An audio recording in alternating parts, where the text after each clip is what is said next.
Agora a gente fala de um assunto que está gerando polêmica desde ontem, a reforma trabalhista. A proposta foi apresentada pelo governo na noite de quinta-feira, na noite de ontem, e provocou uma enorme repercussão.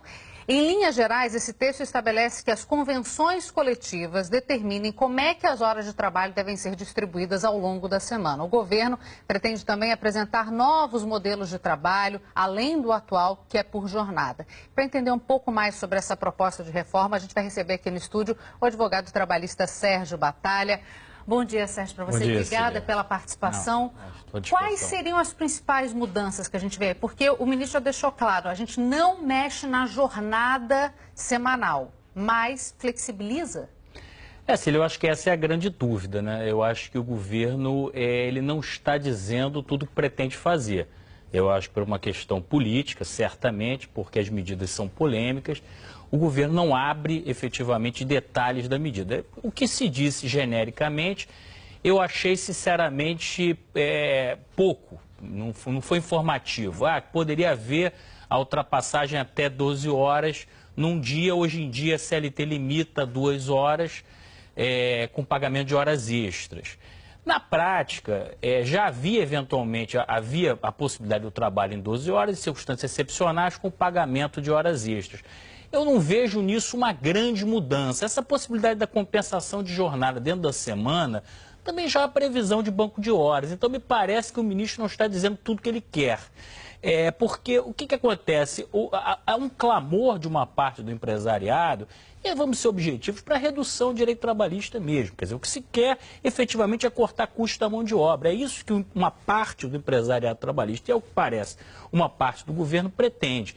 Só que pelo problema político que isso cria, não se diz claramente o que se quer. Então, se anuncia, vamos dizer assim, meias medidas ou intenções genéricas. Essa questão da livre negociação também é uma questão que ela existe, mas o que está se dizendo agora é que essa livre negociação vai poder suprimir alguns direitos previstos em lei.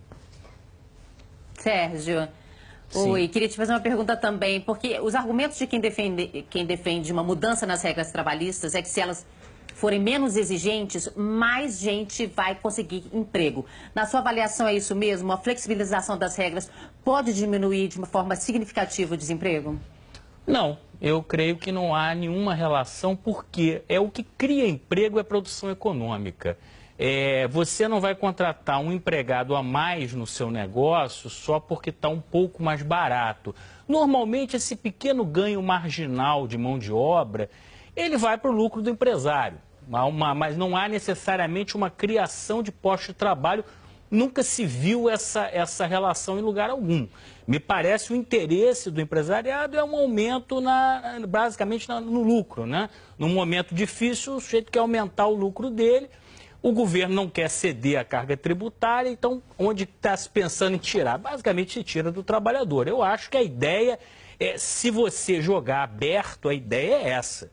Eu acho que o problema é que não se está colocando claramente o que se pretende, uma flexibilização, uma livre negociação, mas não se diz objetivamente o que se quer. Sérgio, o ministro já deixou claro que ele tende a diminuir, isso tenderia a diminuir o número de ações na justiça. A gente tem uma CLT que é de 1940, da década de 40, portanto é uma CLT muito antiga, é uma CLT criticada pelos empresários exatamente por ser bastante paternalista, muito em função dos sindicatos nossos que não são tão atuantes e tão fortes como a gente vê em outras partes do mundo. Eu queria saber de você, se isso mudar, você acha que a gente pode ter sindicatos fortes o suficientes para tentar dar amparo ao trabalhador? Porque o ministro já deixou claro que isso vai ficar por conta de assembleias e da decisão da maioria em vez da decisão em cima da decisão legal, né? Você tocou num ponto muito interessante, a questão da livre negociação com a estrutura sindical de hoje. Realmente a nossa estrutura sindical, principalmente, ela remete ao período Vargas. E ela tem basicamente um equilíbrio que é o seguinte, o sindicato, ele não representa só os associados, ele representa todos os empregados da categoria. Então você tem distorções, por exemplo, de um sindicato com 200 ou 300 filiados, representando 100, 200 mil trabalhadores. Agora, na proposta, na formatação original da CLT, esse sindicato só podia negociar vantagens para o empregado. Então havia um certo equilíbrio nesse sistema. Agora, eu entendo que você não pode mexer numa perna só. Se você mantém esse sistema de representatividade de quem não é associado e permite que ele negocie qualquer direito, inclusive direito previsto em lei, eu acho que isso vai criar um desequilíbrio absurdo.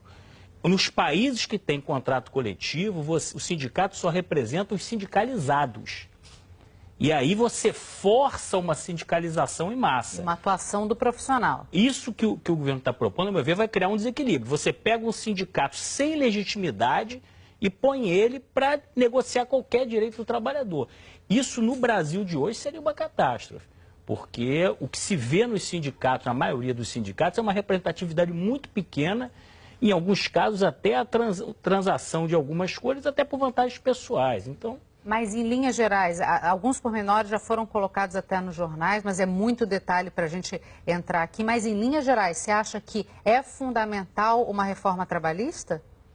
Olha, eu não acho fundamental e vou te explicar por quê. Na verdade, a CLT, ela é, de fato, da década de 40, ela sofreu várias mudanças, não resta bastante coisa da época original, mas muita coisa já foi modificada. E eu acho que qualquer reforma, ela tem que partir basicamente de um consenso social do que vai ser mudado. Eu acho que esse consenso não existe, eu acho que é um clamor de determinados setores do empresariado que não é acompanhado pelos trabalhadores. Então, você fazer uma reforma atendendo só um setor do empresariado, eu acho que você vai criar uma crise social no país. Então, eu acho que você poderia modificar a legislação brasileira, na verdade... Ela é alinhada com a maioria dos países latino-americanos, com algumas diferenças. Tem também correspondência com legislação de vários países europeus. Não é uma legislação extravagante. Ela, na época que foi criada, ela vinha alinhada basicamente com uma legislação social na América Latina e em vários países da Europa. Então, a possibilidade de modernização em alguns aspectos, com certeza. Agora, eu acho que ela tem que partir de um verdadeiro pacto social, não de uma imposição unilateral. Vamos ver como é que isso caminha, Sérgio. Eu agradeço muito a sua participação aqui com a gente. Sérgio Batalha, especialista em Direito do Trabalhador, muito obrigada pela participação. Não, é sempre um prazer.